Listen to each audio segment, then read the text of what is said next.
Hello, everyone, and welcome to our weekly Power Lounge. This is your place to hear authentic conversations from those who have power to share. My name is Amy Vaughn, and I am the owner and Chief Empowerment Officer of Together Digital, a diverse and collaborative community of women who choose to share their knowledge, power, and connections. You can join the movement at togetherindigital.com. And today, I am absolutely delighted to welcome Katie Nelson, a powerhouse sales leader who has transformed the way businesses approach revenue generation. As the founder and CEO of Sales UpRising, Katie has spent over 3 decades mastering the art and science of sales, personally closing more than 150 million in products and services through her remarkable career. Way to go, Katie. She is on a mission to change the troubling statistic that 90% of businesses fail to reach their sales goals. As a 3-time business owner herself, she brings a unique perspective to our ongoing debate. In a chicken or egg scenario of business growth, which comes first, sales or marketing? With her signature approach that brings fun back into sales, Katie helps entrepreneurs transform their ideas into thriving, profit-generating businesses. Her expertise in creating workshops, mastermind courses, and business retreats has equipped hundreds of business owners with the tools that they need to succeed in an increasingly competitive world. Today, we're going to explore why Katie believes cash flow is your business's oxygen and how every business action can ultimately become a sales conversation. So whether you're leading a marketing team, running your own business, or looking to strengthen your strategy, Katie's insights will help you rethink the relationship between marketing efforts and sales results. So everyone, please give a round of applause. Yay! And welcome Katie to the Power Lounge. We're happy to have you here. Thank you, Amy. I couldn't be happier to be here. Fantastic. Yes.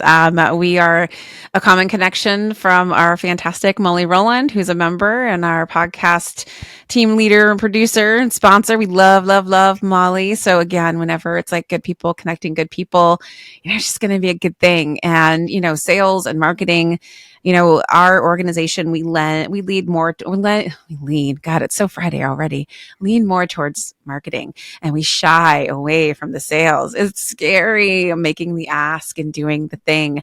But before we dive into that main topic that I know a lot of our members are ready to hear about, could you share a little bit about your career journey with our listeners? What led you to become a sales expert and eventually finding Sales UpRising after 3 decades in the field, which I don't think that's right. That can't be possible looking at you. Thanks. I'll take it. Although I will tell you a secret, underneath all of this purple hair is a full head of gray. I love it. So how I got into sales, I think, started at the dinner table when I was 8. Mm-hmm. I know that sounds crazy, but both of my parents owned their own business in the house that I grew up in. Mm. And it was forever a struggle or a worry that business was going to go somewhere else, or payroll wasn't going to be able to be made, or whatever, all the struggles of business ownership. And I think somewhere in my head, I was an energetic 8-year-old kid. People liked me. I would sell campfire candy door to door. So I just kind of thought, you know what these people need? They just need someone who loves their stuff and sells it for them. I mean, it was super simple, I think, is kind of the thought that got stuck in my head. And I took that and ran with it as soon as I was of legal age to go work. I worked in a call center selling stuff part-time to, earn movie money. Yeah, I did that for a hot minute. Worst 6 weeks of my life, but good education. I loved it. It was amazing. What did you sell? I sold book clubs. I sold coffee, Javalia coffee, which is still around. I sold Javalia coffee subscriptions. I sold the very first Retinol A face cream over the phone. Nice. Before I ever had a wrinkle. I sold Windows. That's not fun. No. Well, they tried to, so I was 15 and a half and they tried to get me to sell credit card insurance programs, which, let's be clear, when you work in a call center, comes with this huge script. If yes, then this. If no, then this, right? Yeah. So, and you just kind of memorize it and then you put your own sauce on it, if you will. And when they handed me the script and I read through it, I'm like, look, I don't qualify for these programs. I don't know what insurance is. I can read all of this and understand the language, but nobody is going to buy this from a sounding person. Mm-hmm. So I think that's how I ended up selling, golden book clubs to stay-at-home moms. Oh, that one might not be. I might have been a little bit better at that than Windows. It was just like the scripting and the over like formulatization, whatever the word there would be, Yeah, of like trying to do this. That was the hard part for me. Oh, I found so much. I find that so interesting. I found that part to be the best part because somebody had already collated all of this amazing data to say, if this is someone's objection, this is the information that they're looking for. So I never really had to think about it. So for me, the script was literally just a script, just like it was in drama, right? True. So you've got your lines, but every single one of us gets to bring us to any part that we're playing, Okay. And so I guess I enjoyed that part. This is your zone of genius for sure. Maybe not so much mine. And then I'm kind of curious too, like founding and creating like your own business with Sales UpRising. What was that journey like and about?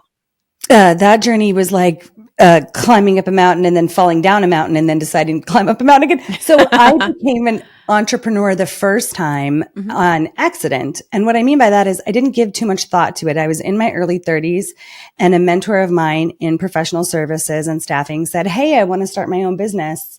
And do you want to join me?" Yeah. And of course, he said it in a way that made it impossible to say no. And I was like, of course. But I didn't think of myself as a business owner because I was just doing the same job that I had always done. Because when you're starting a business, the money in the door is the most important and needed thing. So I didn't really think of myself as a business owner.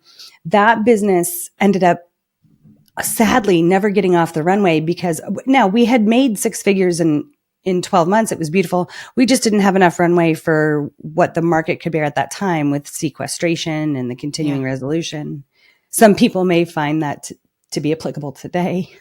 Unfortunately, because that was years ago. And then that business, like kind of morphed into the next business with a different owner. And I did generate a $6 million run rate in under 2.5 years and grew that business before Sales UpRising became a thing for me. Before I realized like my true passion is teaching. I spent so much of my time teaching these program managers how to sell to their government front facing people who I had never seen, for the betterment of the business that I just realized I maybe had a talent for it. And that's what I really wanted to do. I wanted to help the moms and dads around the dinner table with their kids who were stressed out about their business, and teach them how to sell and grow their business that way. I love it. Bringing it back to the 8-year-old you. I feel like sometimes that's the way, you've made it. We measure success in so many weird ways in our world and society.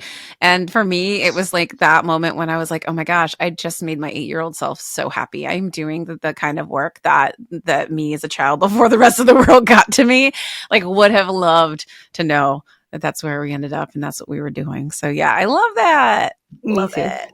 Love it. Sales UpRising, man. I want everybody to have one. So, I get a lot of interesting questions about the name of Sales UpRising. So if you can close your eyes and like think of every small business owner in Main Street or behind their computers, like throwing up their, and this is for you too, Amy.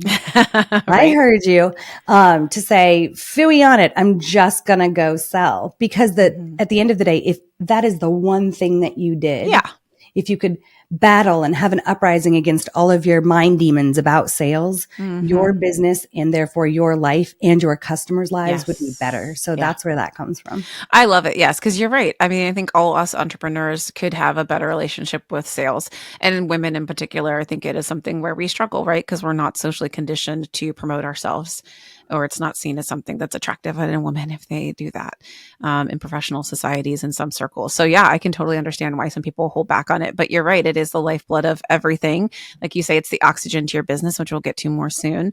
But yeah, without it, there's no money coming in. So let's kind of get to that topic, a little bit about how we're talking about whether it's cash or clicks, sales or marketing first. Where do you, I mean, we kind of know, but where do you stand on this debate, and what experiences have shaped your perspective on this?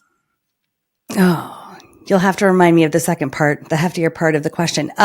With that being said, what I would say is there is no one size fits all when it comes to business. Mm-hmm. So if you're a product-based business, clicks might be the thing. So Sure. a bigger marketing presence is going to be something that you're going to want to have created. If you are a service-based business, I would tell you sales is going to be the thing. Mm-hmm.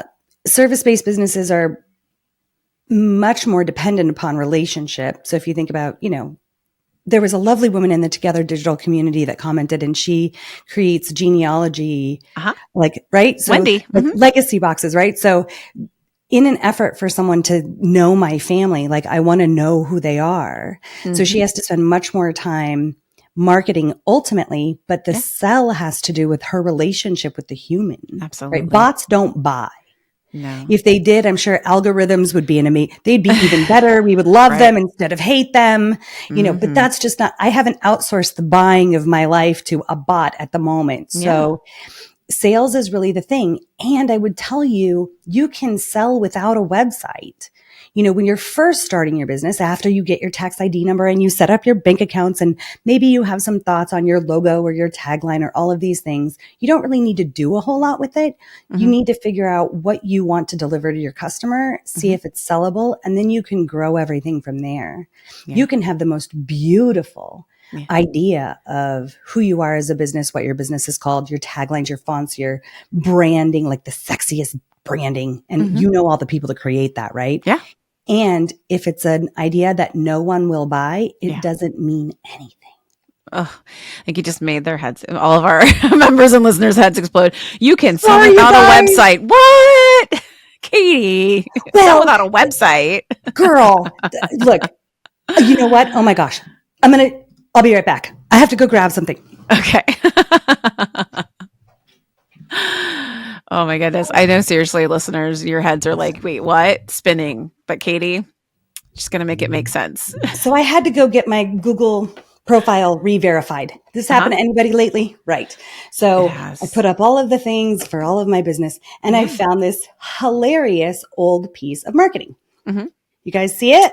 Yep. So for those that are listening to the podcast, it's just a postcard that says Sales UpRising, maximizing relationships, drive results. Yep. Drive revenue. Sorry. It was cut off. And this literally was a literally static landing page with like my name and like call me and my phone number for 3 years in my business. I didn't know anything. I won't attempt to learn. I'm not one of those entrepreneurs who's like, oh, I need to go learn how to do a website. No, because that makes me a website designer. And I know nothing about that. And it's going to take me so long. Oh, absolutely. So expensive if I do it that way, that I figured I would have a friend help me get this up, and it would just stay there. And I would go sell my fanny off until I could afford someone to fix that. Yeah. Like to do something better. Gotta start somewhere. Yeah. And the beautiful part about that is that through those sales, I understood my client better. So for everybody on here who is in marketing and branding, what my sales function brought me was understanding my niche better, being able to talk in a way that they could hear me, right? Versus spending all of this upfront cash on what I thought would be the thing to find out it's not the thing, and then feel like I have to redo it 6 months later, another 6 months later, and then another year later. So sales first. Sales first. Yeah. MVP it, right? That makes so much sense. And so I was the second half of the question, and you kind of got into a little bit, but I don't know if you want to add more color to it, but how your experience have sort of shaped this perspective for you. I don't know any other way. Yeah. Right. Like I'm not the marketing person. Right. As a 30-year boots on the ground salesperson, I found marketing annoying because marketing is the prettiest of the thing. Yeah. Like marketing is the lipstick. It's not the grimy, gritty, like, to throw it back to my parents, they were in fencing and machinery. So it's not the dirt under your nails. Yeah. It's not the fast orange that you're like using to scrub and that's what the sales function is outside of delivery. Right. Yeah. So on the front end of a business. And so I always was like, why are you asking me about this? Go create whatever one slick you need to. Please note, I have never used a one pager to sell anything ever. right? So for me, it was all like acting. Yeah. Like if I have pieces of paper that have my name and my company and my capabilities statement on it, that just makes me look bigger than I am, which maybe some people are going to buy me for that. Mm-hmm. But if I took a straw poll Yeah. of my clients over 30 years, I think maybe 2% of them would say, yeah, Katie, I purchased from you because you guys were the biggest name in the biz, or you were big enough, or you had the right marketing, anything. Yeah. No, it makes a lot of sense too when you think about it. You know, I just wrote down as you were speaking there, branding and marketing sell, but they aren't sales. They aren't guaranteed sales. And it is the pretty thing. It is the shiny object that we all love and appreciate and want to spend time on. But you're right. At the end of the day, it is the relationship. It's the sales that have to actually make, which is what makes the money move. So then as you kind of grow and build, then marketing and branding can kind of come into play. But it is a bit of a mind warp. I was going to say, so that I'm sorry for jumping in, but here's the thing, for all of you out there who have ever heard, I'd really like to know what ROI I'm going to get out of my branding or marketing. Sorry for the noise, but really like what a horrible question. Nobody loves that. And there's actually an answer to that. If the buyer has done their due diligence, you will get more ROI if you can tell me cleanly and clearly who your target market is. Yeah. Right? So fantastic. I love that you're asking this question. What kind of ROI are you currently getting? Yeah. What does your current sales funnel look like? Why do you think that your current marketing is failing you? And all of them could say it's because of whoever I'm using. And you and I both know that is never true. It's really not. It has to do with the business owner not being able to clearly articulate who they serve, the benefits of why someone would work with them, or even their packages. Yeah. No. Yes, exactly. I feel that. All right, live listening audience. I know Danelle already jumped in to say, hey, your energy is amazing. She builds websites, by the way. So do you need a website, Katie? Well, Danelle, go look. You can tell me. I'm sure the answer is yes. It will always be yes. Danelle's amazing too. She's a member out in Denver. But yes, live listening audience, please feel free to jump in and ask questions if you have them. We'd love to hear from you all. We're so glad that you're here listening with us live today. All right. So you've sold over $150 million in products and services. So yeah, you clearly know what you're doing and what you're talking about. We're not going to doubt that. What is the biggest misconception you see among businesses about the relationship between marketing and sales? I think we've kind of tiptoed into this a little bit, but let's kind of keep going on that some more. It's your fault. No, it's your fault. No, it's your fault. Kids, no, it's siblings. There's those amazing memes or GIFs or GIFs or whatever they are online of like people pointing their finger at marketing and people pointing their finger back at sales. And I think for any of us who've ever worked in a corporate environment, you can fall down that rabbit hole so easily. Yeah. And it's the saddest thing on earth because like who you trying to fool? Keep the thing. Yeah. If marketing can say, we have 1,000 more followers than we did last month, marketing is doing its job. Right. If sales can say we hit the goal or we're over the goal, they're doing their job. So instead of making it this arm wrestling match, the most beautiful thing is when we can come together and work together. Agreed. Marketing and sales are literally the same thing to some extent, right? They're just like think of a quarter. One's a heads and one's a tails. They focus in two different directions of the same thing. Yeah. No, I absolutely agree. And I also feel like when you can kind of cease that infighting and encourage collaboration between sales and marketing, then guess what? It's not just a win-win for like you, your team. It's a win for the whole company. Preach it, sister. Yeah. Like, yes, all day, every day. One of the things I've never been able to do or never had the opportunity to do when I ran a bigger team was be like, hey, marketing, come hang out with me for a day. Yeah. Like in just a true sales role, not as the vice president or anything like that. Just me as a business development executive or salesperson or account executive or client delivery executive. Lots of words for sales chick. But just come and hang out with me for a day so that you can see what it looks like.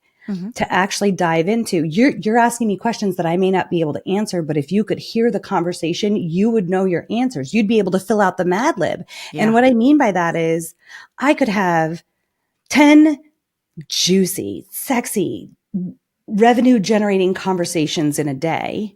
But if a marketing person ever said, what's the one reason why people buy from you? I would never be able to answer that question. Interesting. Other than we're awesome at what we do. And I communicated that to them. And so they said yes. Like, but a marketing person can't put that into language that is going to give you more market share. Right. So having your marketing people go out with your salespeople, having your salespeople go out, hang out with your marketing people and see the work that they have to put in to create sexy, juicy content that is clickbaitable in today's world. Right. I think it would go a long way towards everybody coming together and being like, oh my gosh, I love you. I could never do that. I had no idea. Yeah, no, exactly. I think it is. It's like a kind of match made in heaven when you can find amicable ways to work. And I do think that oftentimes it's, when like the marketing, like you said, is that kind of exterior wrapper. It's the thing that might draw somebody in, but then the sales is what needs to like close the deal, close the lead, and the relationship needs to be there. And it's like, if one is not communicating with the other, that's where the letdowns can happen. And so not only that, but like you are losing potential revenue by not having these two groups and departments working together, conversing, collaborating closely, right? Because then all of a sudden you overpromised and underdelivered, and that can go the other way around too. Cause like I've worked at places and agencies where it's like we had a sales team and they were going out to close deals and projects, and they would lean really hard in with some clients and get a little creative on stuff. And then they would come to us and be like, now we have to deliver on all this. And so then I just started saying, okay, listen, we're going to like do like a weekly meeting together. I would love to be on your like maybe second call with a potential lead or client if you're comfortable with it. And they were more than happy because they're like, bring it. Like if I can bring somebody that's in the business doing the work to this potential client, they're going to be like, oh my God, you're already making me a priority. So it's really just a win-win.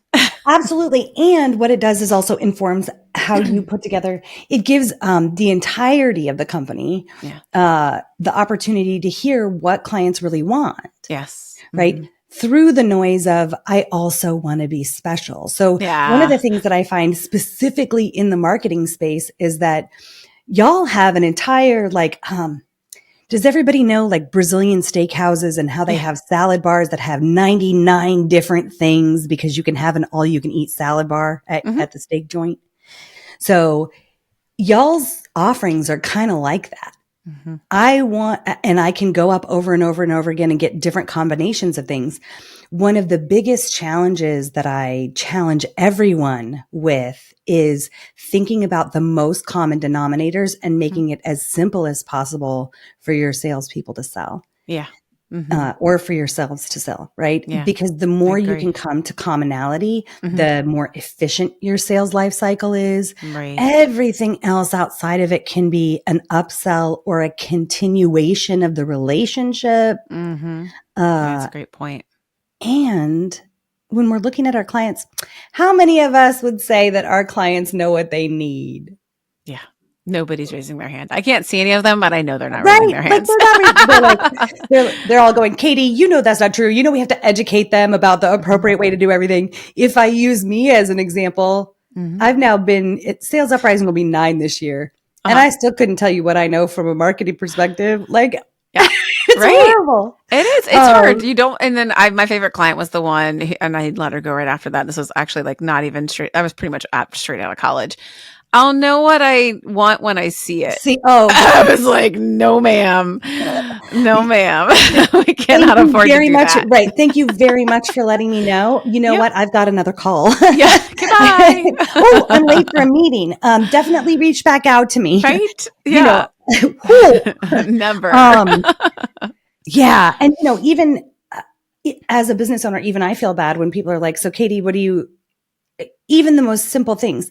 Yeah. I don't find myself online very much. So when people ask so what are some websites that you would love your website to be the vibe of? I'm like, you're joking, right? I don't have any idea what that means. I don't know why don't you show me the 3 sexiest templates of a website and I can tell you what the most value is. Well, I mean, for me to have to go look at the entirety of the internet to figure out what my vibe is in terms of website when I know nothing is a big ask. Mm-hmm. And that's why I think too, this whole kind of mindset shift of sales before marketing is that then you can start to see like, why are our customers coming? Why are they buying? And then that's how you in turn just reverse engineer that. And that's how you market it versus trying to overcomplicate it because it Yes. can be challenging and Sister, preach it. expensive. But like, yeah, it's so funny. You and Danelle, if you guys haven't connected already, you need to. She was like, when you said, how many of your clients know what they want? And like I said, nobody's raising their hand. She's like, oh my God, 0. And then in parentheses, sobs into her coffee. It's okay, girl. I feel you. And I'll be in Denver in November. Hey, there we go. I love it. I love it. So honestly, right? It really is true. So how many of you see, there you go. I love it when marketing is like, yeah, Katie, so it's a month to month. Mm-hmm. Like people can come on board. Now, I know of no one in marketing who's like, yep, you see ROI in the first 30 days. Yeah. Because marketing's function, the function of marketing doesn't even work that way. The function of sales doesn't work that way, depending on the price of your offering and the heft of the service that you offer, right? If you're selling an online course, pish tosh, right? Like, great. Yeah. For an online course at X amount of dollars, you just need to make sure that you're the loudest person on the mountain and getting the most looks and whatever the case is. That's not the heart of any of our business. And to create that one course that speaks to those people takes time. Yeah. If you don't really know what your people need, why are we putting a dark course on? Right. Like, yeah, you're just shooting in the dark. We would call it throwing spaghetti at the wall to see what sticks, right? Absolutely. Which is time consuming and expensive. I'm sorry. Can you say that louder, please? Time consuming and expensive. Right. So my company is based on basically squeezing all the juice out of every penny you have to invest in your business. And when you're brand new, you've already spent money to get your business license, maybe get a domain name, print business cards, or even get a digital card kind of app, like these things. And so I need you to make a deal as fast as possible because it isn't until that sale happens that the wheels really start to click in, like watch gears. Yeah. Right. So they go together with things versus crafting entire marketing plans out of thin air or just because you think so. Yeah. Yeah. No, exactly. This is so great. Oh my goodness. All right. You have to say that cash flow is the oxygen of your business. Could you expand a little on that metaphor and share some examples of how prioritizing sales can transform a client's business? Absolutely. I did a YouTube series. We all did weird things during the pandemic, right? So I went into a studio a couple of times and put together these tidbits. And the series was called Feed the Fire. And fire in our business is cash flow. And oxygen is what feeds fire. And cash flow is what keeps our business alive. So this is the theory, this is the side of, that's where all of that came from. So if everybody can like close their eyes and think about their companies as a plane, like their businesses as a plane, like their biggest visions for what they want through their own entrepreneurial capability, it ends up becoming a pretty big plane, like an Airbus 320 or something like that. And what planes need in an effort to take off is runway. And the bigger the plane, the bigger the runway. Cash in your business elongates your runway. Anything you do that either is an expense, which let's be clear, marketing is an expense. Nothing wrong with it. But every expense hacks at your runway in terms of both cash and time and like bandwidth, right? It doesn't matter if you're the CEO of a 5,000 person company or if you are you as a CEO getting her done. Yep. That's just the universal truth. Yeah. So cash is what we need more. Cash is queen. It needs to be the focus because the majority of small business owners don't start, they're bootstrap, girl. Let's be honest. Who here's bootstrap? Yeah. Woo, love me some boots, especially if they have straps. So, I've been a business owner 3 times. There was only one of those times when I really thought about what that would mean. It took me being a business owner 2 times over to really understand what that would mean Yeah. to my quote unquote back office. And by that, I mean my house in terms of like, what does it look like when you don't get a regular check to pay rent or Right. mortgage or your bills or whatever? You never really know. Yeah. And we have a tendency when we're new in business where every dollar we spend goes back into the business. Right. And we tell ourselves really fascinating and false paradigms like you have to spend money to make money. And it's compounding. Right. So everything about all of that points to we need to make more money faster instead of taking our time to get it right. How many businesses do you know that literally never went anywhere because they took too long trying to figure it out? Yeah. And what that really means, like behind closed doors, is that they waited until they were too broke and too burnt out to ever even try and really sell. Yes. It's heartbreaking. Yeah. Yeah. No, I can imagine. Yeah, it does seem really common. And it's one of those things, it's a piece of advice I got early on when I came into entrepreneurship. And that was like all of the majority of your activities and time should be revenue generating activities. Boom. It is the thing that like, it's just, I don't know why. Usually it's because we are good at the other things that we might do and bring to the table. And when you're an entrepreneur, you're like, I'm my own boss. I'm going to do what I want.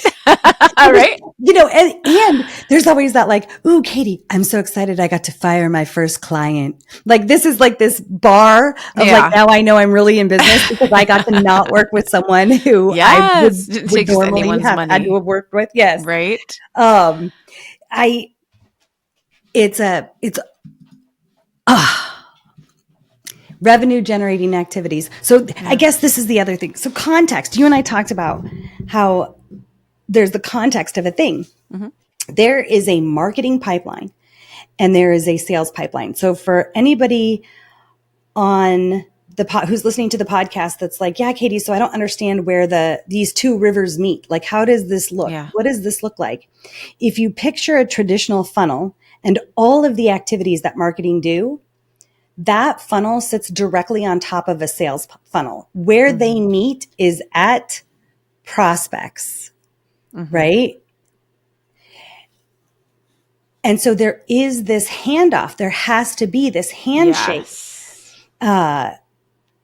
And it really is best when reverse engineered. So if you start all the way at the bottom of a sales funnel with the little dollar that dripped out, right, which is a client, and then you deliver to that client, and then you reverse engineer, what did it look like when I presented? What did it look like when I asked them for their business? And you go up a level and say, what did it look like when I presented them with my options? Yeah. What did it look like when I qualified them even further? Where did I get them as potential? And then all of the steps of a marketing funnel upwards.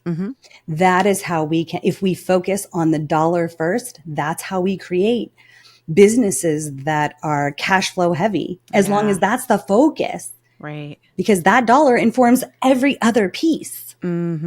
Yeah. That's how you follow the money, folks. I mean, I'm sitting here doodling. I'm like drawing your little funnels. I'm like, I'm so excited. You and I are going to sit down and we're just going to play around with more of this stuff. But yeah, I think it's such a different mindset and way to think about things because we just get all of this stuff pounded into our head over and over and over again. And like I said, most of our listeners are on the side of marketing. And so what are some other ways that they could better align their strategies to sales objectives? I mean, that example you just gave was great, but do you have any other thoughts? Well, one, I'm going to challenge all of you to like a 30-day money focus. I like that. It's not really what I can tell you because each one of you you come with your own special sauce. I haven't met all of you yet. Give it a minute. I will, but you know, we'll solve that. The truth of the matter is if you did nothing else, if you promised yourself, like you all know how to schedule your push out for posting and content. Ladies, gentlemen, you know that you have all the content you need for like the next 5 years. So quit saying you need to up your content game. What a bunch of hooey. So if you could set your marketing and forget it for 30 days if you could say, Katie, right now, I promise I will close my eyes to my business's marketing and I will only focus on generating cash for the next 30 days. I guarantee you, you will be closer to your goals, your revenue goals, your business dreams than you are right now or will ever be if you don't do that. Yeah.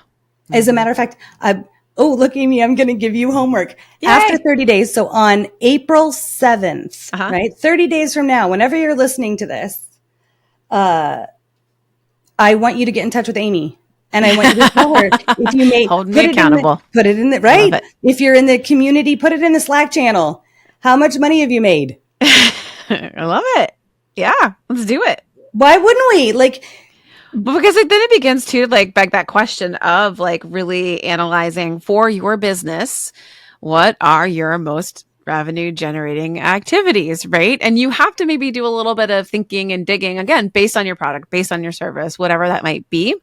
Because sometimes I don't think a lot of folks even know what that is. And again, as a business owner, we are sort of preconditioned or just have preferences on the types of activities that we prefer because it's comfortable, right? But it might not be the thing that's generating the money that we need to keep the money, the mission, whatever it may be, going. And so trying to figure that out, I think sometimes for folks is scary. When you say pause your marketing, I'm like, oh God, things happen in my body. And I don't mean pause your marketing, really. You guys just all set it for 30 days. Yeah. Right. Well, yeah, just go set it and forget it. Yeah. You all are the brilliant minds behind marketing. You know how to do that, what it's going to look like. I would put forward that you probably have your plan for at least for 3 months. Yeah. Right. So why is it something that we pay so much attention to that takes up so much of our very, very expensive time to play around with? Trust yourself in your own expertise and go focus on a different hat in your business. Go be the CEO and the number one salesperson and see what where that can take you. Yeah. It can't hurt. Yeah. No, I mean, I promise it can't. Right. Yeah. 30 days. I love it. All right. We'll have to check back in. Geez, homework for my own podcast. Well, that's a first, but I'll take it. I'll take it. I love it. I like a good challenge. It's all good. We need that. That's why we need each other and communicate our conversations like this and community. Because otherwise, I think, especially as an entrepreneur, it is really easy to kind of get stuck in a bit of a rut and routine because you're like, this is working well enough, but is it enough? Is it enough? The answer is probably, but we'll never feel like it. Yeah. And, the craziest thing about entrepreneurship, the thing nobody ever told me, and I had owned 2 businesses. Of course, I had co-founders or co-owners, sure, but it's a lonely joint. Yeah. We spend a lot of time on our own hamster wheel, trying to answer questions that maybe nobody ever asked. Yeah. Yeah. And we don't even really think why is this the question? Why did I think this was the thing? Yeah. And then we get stuck down that rabbit hole. I mean, there's so many scary rabbit holes. And it's such a big, long field with so many hidden booby traps that we can, not look up for 2 weeks to see what's going on. Maybe absolutely. we got stuck in delivery, right? So the thing we really love, the reason why we do this, we just paid attention to our clients for 2 weeks. And then we look up and we're like, uh-oh, this well's dry. Yeah. No, exactly. What am I doing? Right. No, I know a lot of our listeners probably feel that as well. I was kind of curious too, if there was ever an instance in kind of building and scaling through businesses, if there was ever really a marketing initiative that hindered sales. And if so, what did you learn from it? Oh, a marketing.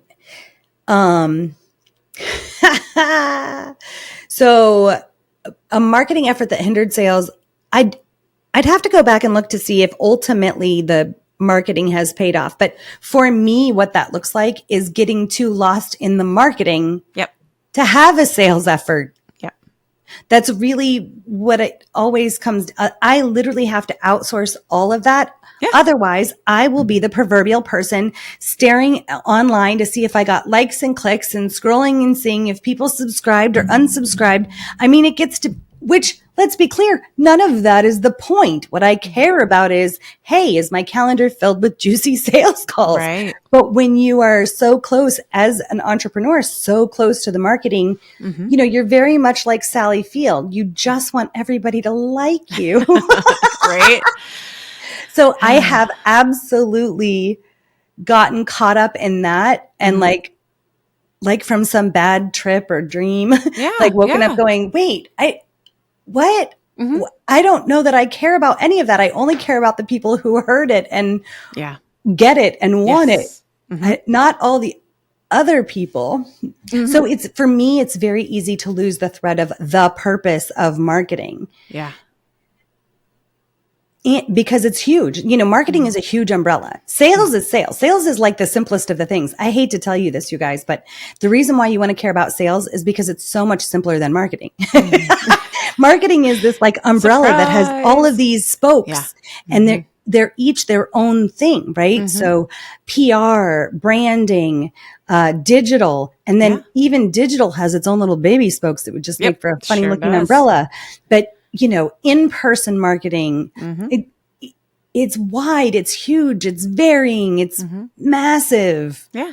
And so it's easy for me and probably every single one of your clients to like get stuck in that and forget the revenue generation portion of pulling someone from the top of your marketing funnel all the way through to the dollar. Right.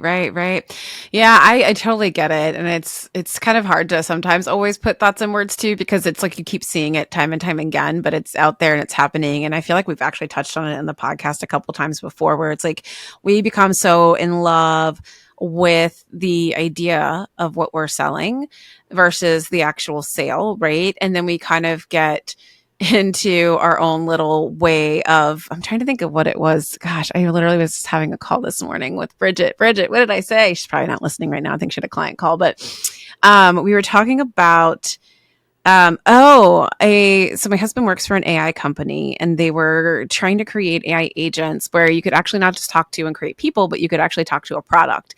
And he was like, can you ever think, he's an academic and programmer. So he's like, he's listened and learned a lot by being around me for 20 plus years about marketing. But he dared to ask me, would a person ever want to talk to a product? And I said, that sounds like a marketer's wet dream. I was going to say, oh my gosh, I feel like when you talk about marketers' heads exploding, they're like, you're going to get blown up with, hey, Amy, does he want to do any like beta? Like, I'm happy to talk to him. Yes, they do. But it's like, that's the thing though. It's like, you know what, unless you are truly solving a problem for a customer. So say I need to put together a piece of furniture. Yeah. If you want to have a bot or an agent that will talk me verbally through, so I don't have to keep reading the directions or instructions or something like that, then yeah, but make it useful. But I want to talk to just a bottle of ketchup. Hells no. Like I have more things to do with my life right now. I'm just now worrying, do I need ketchup? Because I'm pretty sure we're getting low. So maybe I need to order some. Like that's the reality. So I think here's me. I'm like, do you need ketchup? What would it look like if you had no ketchup in your life? Like, I don't know, like question it all. Ketchup is sugary, grow your own tomatoes, squish them. I don't know. I don't know. I have to make a lot more sales before I can buy that kind of time, Katie.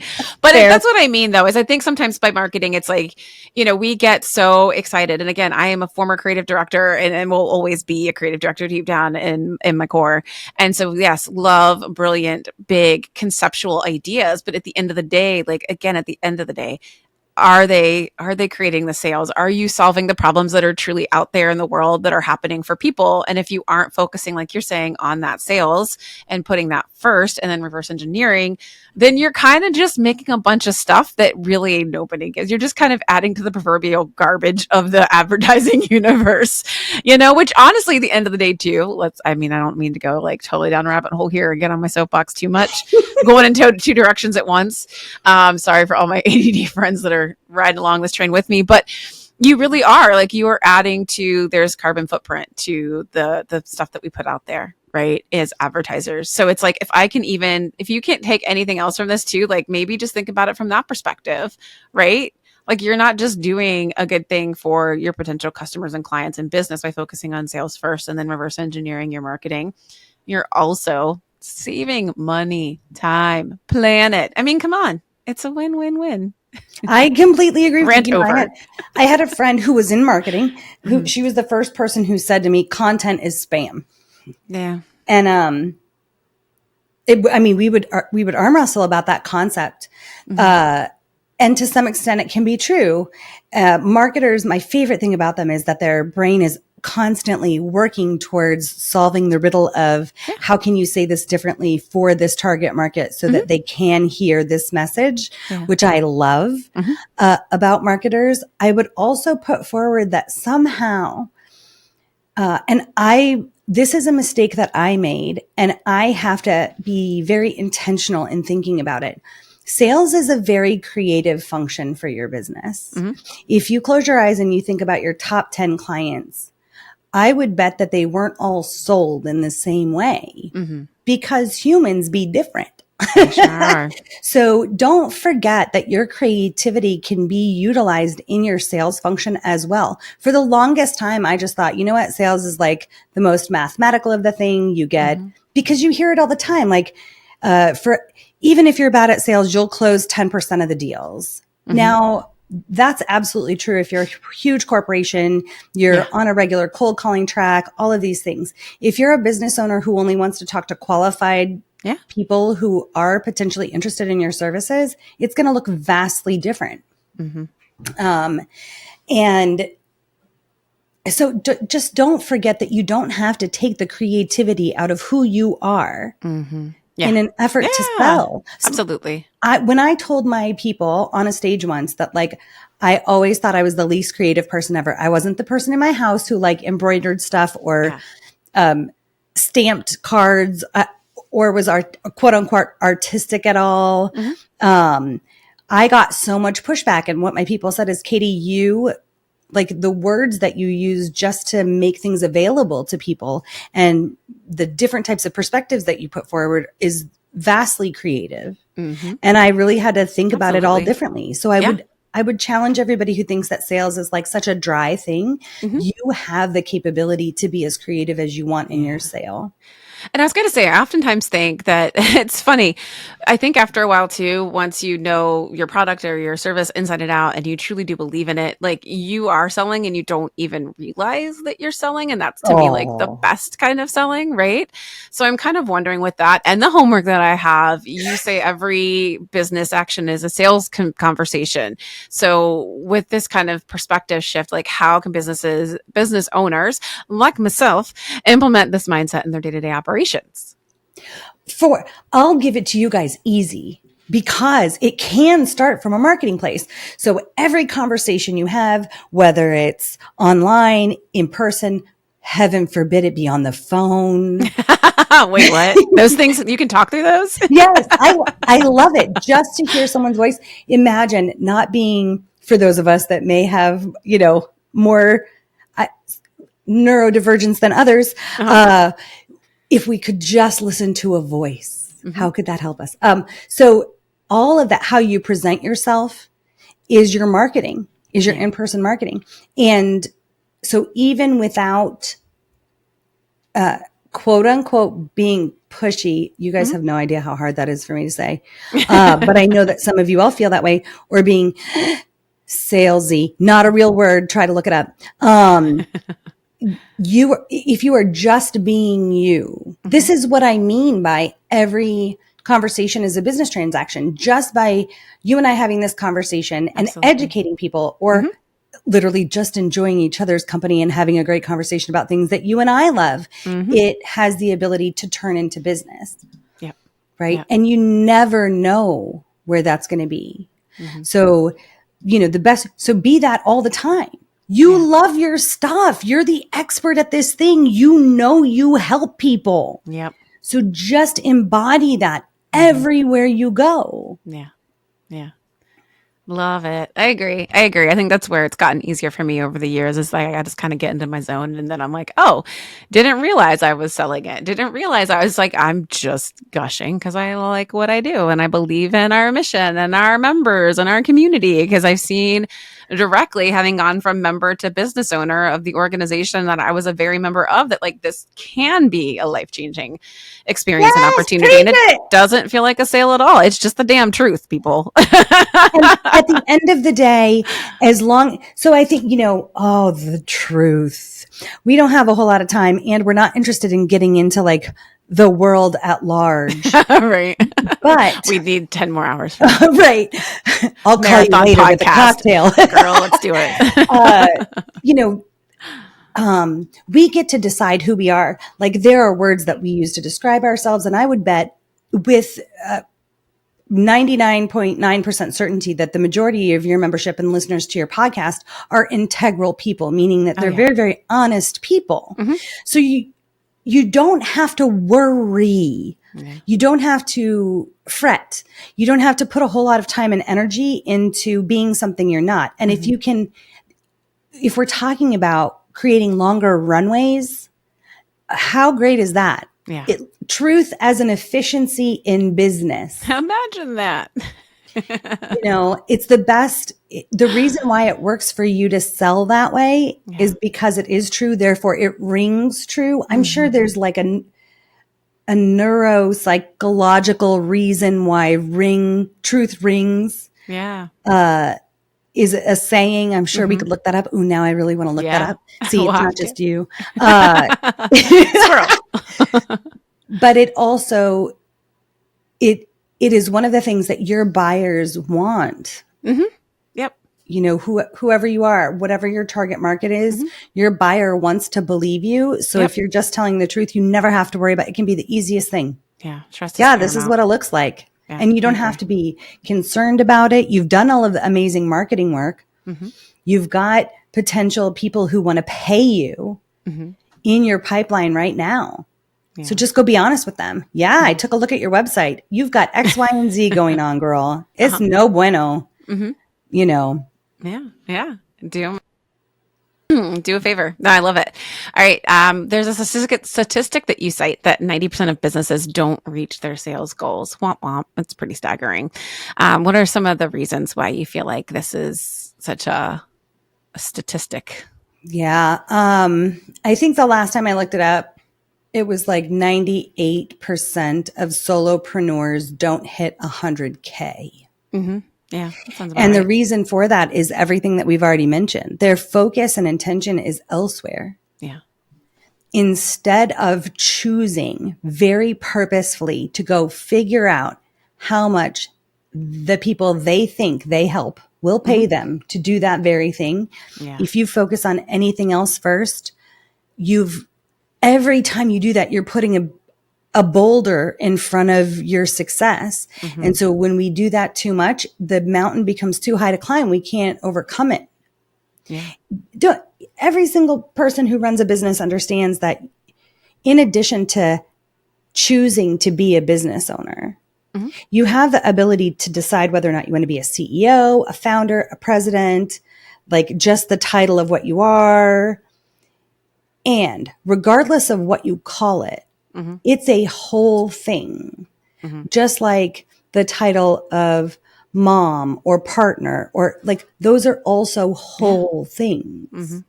When you're an employee, versus a business owner, those two wholes aren't equal. Yeah, no, that's true. Yeah. Being an entrepreneur requires more of you than anything. You and I talked about this, right? And I said, it's such a controversial statement. Parents don't like it when I say this, but being an entrepreneur requires more of you than even being a parent. Like in the confines of your own home, your kids don't expect you to be perfect. Your clients kind of do. Right. So there is so much pressure on us to get it right. And I think the majority of us never make it because we don't focus on the right thing. Yeah. If we are looking for our businesses to be successful, meaning our business pays for itself and it pays us. Yeah. right? And I mean, it pays us a salary, and I mean, it pays us a livable salary. And if we're lucky, because what we're looking to create, it won't just give us a livable salary. It will also do things like pay for our insurance, like businesses should, or like the company we would want to work for would, right? It pays us for our paid vacation time. It pays into our retirement and our long-term health insurance. It helps pay for our kids' college or whatever that is, you guys. But when we stop focusing on that, we get further and further away from it. And so many people crash and burn to like just burnout, lack of funds. They can't go any further. Right. Or just building that mountain of debt, which is also another slippery slope for a lot of small businesses out there. Yeah. And I mean, on that note, with, as a small business or solopreneur with limited resources, obviously we're saying, I feel like the question we've answered it. I don't know why I put this one so far down. Focusing on building a sales process first or our content marketing first. So instead of asking that obvious question, I'm going to say, where do we start in evaluating and building our sales process as entrepreneurs or small business owners? Don't worry about it being a process. Depending on how big a company you start right away, like if you're a bootstrap scenario and it's you, if you're the solopreneur, don't worry about the word process. Gosh, that sounds so complicated for what it is. Just go sell your thing. Go sell your thing. And if it doesn't hit your market, look at two things. Is it what I'm offering it, or is it the market? Yep. And then go from there, and then try to sell the thing again, either in a different way, or to a different market, and see what you get. Yes. I really like that. And I think focusing on both offer and market are really critical. So I actually want to dig in a little bit deeper on that, even though we're getting so close to time. Where did the time go? But like offer is so paramount, and market is also so paramount. And by market, again, we're not talking marketing. We're talking about who you are talking to. Maybe give us like 2 good pieces of advice on both making sure that we're doing the right kinds of offers and that we are looking at the right market. Okay. So it will start with your expertise, right? So let's start with your offer first, because it's the easiest to understand. You come with some sexy stuff. You come with some sexy stuff.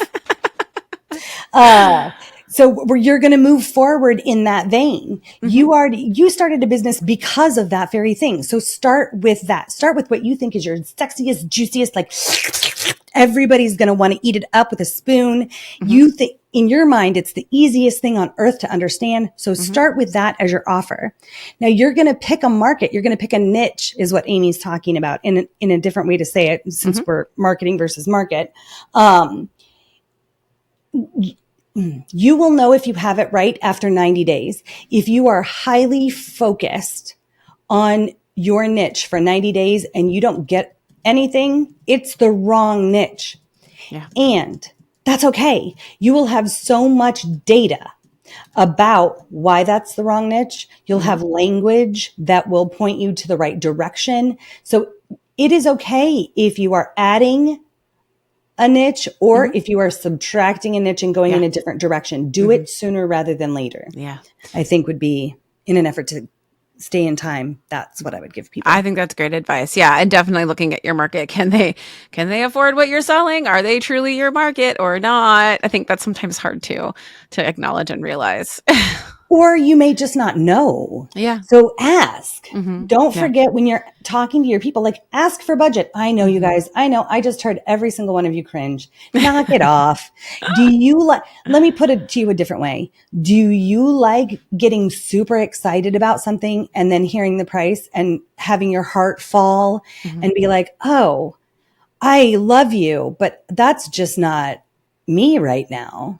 Why would you want to do that to your people? Yeah. So just ask them, so you're looking to have a website built. Can I ask what you think you are looking to pay for that? Do you know what your budget should be? It's a great opportunity to educate them on what that should look like based on what their goals are, right? And it gives you an idea of like, oh, wow, people really don't know. Or this market isn't the right niche for me. Exactly. Yeah. 100%. All right, live listeners, you've got the chance here to ask a question if you've got one of Katie, but we appreciate all your engagement and comments in the chat while we've been chatting here ourselves. Katie, we've got like a minute left. So I'm just going to ask you my favorite question that we had for you in the Power Round question today. And that was, what is your go-to response when a prospect says, I need to think about it?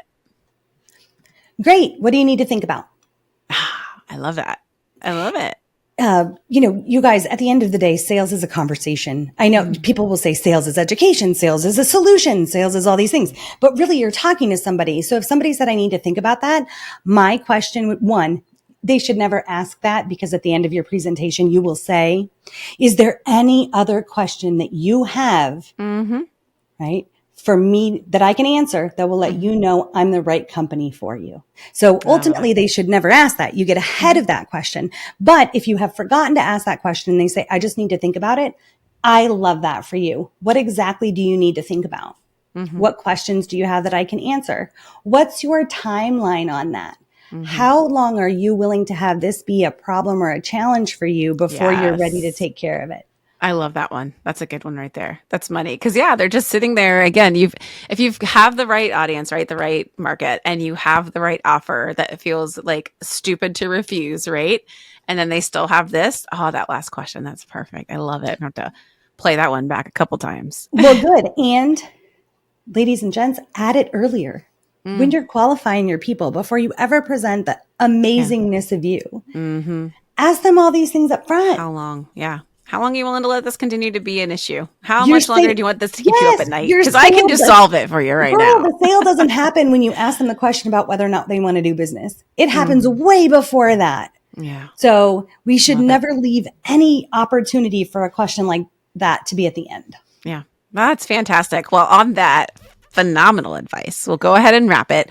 Don't worry, my friends and members. Katie is in our Slack. So if you all want to ask her more questions, you can feel free to jump into Slack, maybe get some time with her. I also dropped the links to her website and YouTube channel into the chat. So make sure you grab those before we hop off. Katie, thank you so much for sharing all of your expertise and insights with our community and energy. Just love it. Your perspective on prioritizing sales and the importance of cash flow as business oxygen is, I hope, going to help save and keep a lot of good businesses going, because we've got a lot of awesome business owners here within our group. So basically make sure that you all connect with Katie on LinkedIn or on our Slack. And to our Power Lounge community, thank you so much for joining us today. If you enjoyed this conversation, please share it with a colleague or someone who else might benefit from the insights. Remember that at Together Digital, we believe in sharing our knowledge, power, and connections. And to learn more about the community, upcoming events, again, check out our website, togetherindigital.com. Until next week, everyone, keep asking. Oh, no, wait. Keep giving and keep growing. Not next week. We are taking a 2-week break, y'all. It's spring break. I'm going to be in Austin for South by next week, and then in the mountains with my kiddos the week after. So please go back and check out some of our past episodes. We have got 3 amazing seasons of wonderful, amazing, powerful women such as Katie for you to listen and learn and grow from. So yeah, we'll see you all at the end of March. Everyone, take care till then. Bye.